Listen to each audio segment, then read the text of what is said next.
निसर्ग माझा सखा मराठी निबंध। सखा हा शब्द केवळ माणसासाठी नाही, जीवनाच्या प्रत्येक वळणावर, प्रत्येक संकटात, प्रत्येक आनंदाच्या क्षणी जो सर्वात जवळचा विश्वासू आणि निष्पाती साक्षीदार असतो तो माझा निसर्ग सखा। झाडे, नद्या, पर्वत, पक्षी, फुले, पाने, वारा, पाऊस, ऋतूचे बदल, रंग हे सगळे केवळ देखावे नाही, ते माझे जिवंत श्वास घेणारे सखे मित्र आहेत। लहानपणापासून निसर्गाचे आव्हान माझ्या मनावर कोरले गेले आहे। शाळेच्या मैदानातील जुन्या बाभळीच्या झाडाखाली खेळणे, उन्हाळ्यात त्याच्या सावलीत विश्रांती घेणे, पावसाळ्यात तिच्या फुलांचा मंद सुगंध घेणे, हे सगळे अनुभव केवळ जागा नव्हत्या, त्या एका सख्या मैत्रिणीशी केलेल्या भेटी होत्या। ती बाभळी माझी पहिली निसर्ग सखी होती। तिनेच मला शिकवले की झाडे केवळ लाकूड नसतात, ते जिवंत भावना असलेली सखी सोयरी नसतात। जेव्हा मन व्याकुळ होते, जगाचा आवाज गहिरा वाटू लागतो, तेव्हा कोणत्या तरी झाडाच्या मुळाशी बसणे, नदीकाठी फिरणे किंवा फक्त आकाशाकडे पाहणे ही माझ्या निसर्ग सख्याचे स्पर्श असतात। त्याच्या शांत सहवासात माझ्या विचारांचे गुंते सुटतात, मनाचा भार हलका होतो। हवेचा स्पर्श, पक्ष्यांची किलबिलाट, झाडांची सळसळ ही त्याची मौन भाषा। तो कधी प्रश्न विचारत नाही, कधी सल्ला देत नाही, फक्त शांतपणे ऐकतो आणि त्याच्या अस्तित्वानेच सांत्वना देतो। तो खरा सखा म्हणजे कसा असावा हे मी निसर्गाकडूनच शिकलो। वसंत ऋतूत आंब्याच्या झाडाखाली येणाऱ्या पिकाची फुलपाखरी, पावसानंतर उमगलेल्या ताज्या हिरव्यागार शेंदूर पूर्णाच्या दृश्यवेध, शरद ऋतूच्या स्वच्छ निळ्या आकाशात उडणाऱ्या गरुडाचे पतंग खेळ, हे सगळे निसर्गाचे माझ्यासाठी साजरे केलेले उत्सव असतात। तो मला सतत नवीन आश्चर्यांनी भेट देत असतो। लहानपणापासूनचा कौतुकाचा भाव जागृत ठेवतो। त्याच्या या खेळीमध्ये सहभाग होणे हा माझा आयुष्यातील सर्वात शुद्ध आनंद आहे। त्याच्या आनंदात माझा आनंद गुंतून गेलेला आहे। निसर्ग फक्त सोबत करत नाही, तर जीवनाचे गहिरे तत्वज्ञानही शिकवतो। एका बीजातून विशाल वृक्ष होण्याची कथा म्हणजे संघर्ष आणि सातत्याचा धडा आहे। पानगळतीचा ऋतू आपल्याला सोडण्याची कला शिकवतो।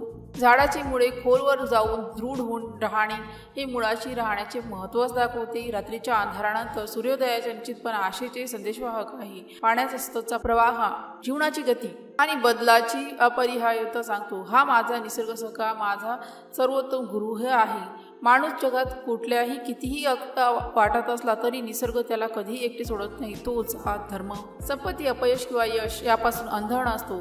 झाडांची सावली सर्वांना समानतेने देत असतो। फुलांचा सुगंध सर्वांना ओप्रहाण करतो असतो। त्याचा हा निस्वार्थी स्वीकार माणसाच्या कृत्रिम भेदभावा पुढे खरा मित्र कसा असावा त्याची जाणीव करून देतो।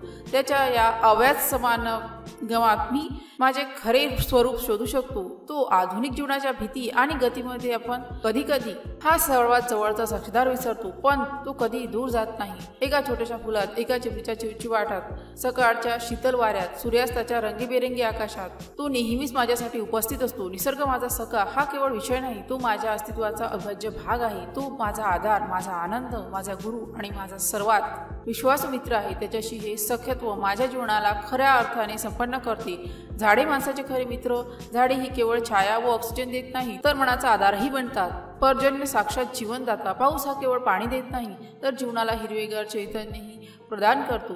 वृक्षांची सावली, देवाची छाया, झाडांच्या सावलीत मिळणारी शांती आणि हिरवळ थंडगारपणा, वाहता प्रवाह जीवनाच्या अखंड गतीचे प्रतीक आहे। पक्षाचे गाणे, मनाचे बोल, पक्ष्यांचे किलबिलाट हाही केवळ आवाज नसून ते मनाला सुकवणारे संगीत असते। आकाशाला स्पर्श करणारी पर्वते ही केवळ उंच नसून ती ध्येय आणि स्थैर्याची प्रतीक आहेत। मी लहान असताना खिडकीजवळ बसून पाऊस पाहणे किंवा बागेतल्या फुलांना पाणी घालणे हे माझे आवडते छंद होते। एक दिवस एका पुस्तकात गढून गेलो असताना माझे विलक्षण खिडकी बाहेर एका चिमणीच्या चिवचिवाटाकडे वेधले गेले। ती एका फांदीवर बसून मोठ्या उत्साहात काहीतरी सांगत होती। तिच्या त्या छोट्याशा आवाजातही जीवनाचा अपार उत्साह वाटत होता। तेव्हा जाणवले, निसर्ग माझ्या भोवती सतत बोलत असतो, खेळत असतो, जगत असतो। तो माझ्यासाठी कधीही अनोळखी नव्हता, तर माझ्या सर्वात जवळचा, सतत उपस्थित असलेल्या सारखा होता। माझ्या आजीच्या बागेतल्या गुलाबाच्या बुंध्याशी बांधून मुंग्याच्या रेषा पाहणे, हिवाळ्यात झाडाची पानगळ पाहून क्वचित दुःखी होणे, वसंताच्या नव्या कुबाला हसणे, या सर्व क्षणांमध्ये माझा निसर्ग सखा माझ्या सोबत होता। तो माझी सुख दुःख नेहमी समजून घेतो, माझ्या